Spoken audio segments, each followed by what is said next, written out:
Anamның barida bäxtlik yaşayman, hoşallıkta ötüdü günüm.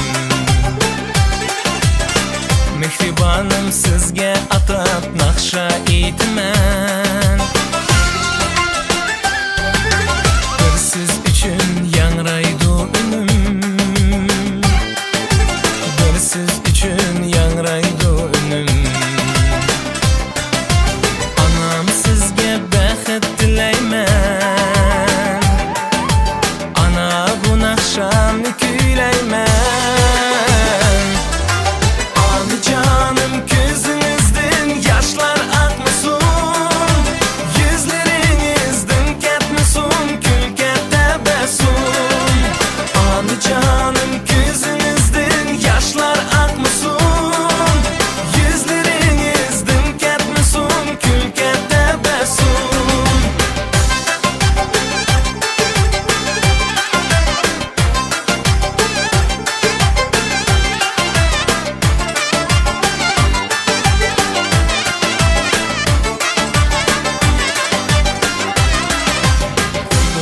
Uzak ömrünüz, şad gülüp yaşa, bəxtim menin əzizim anam.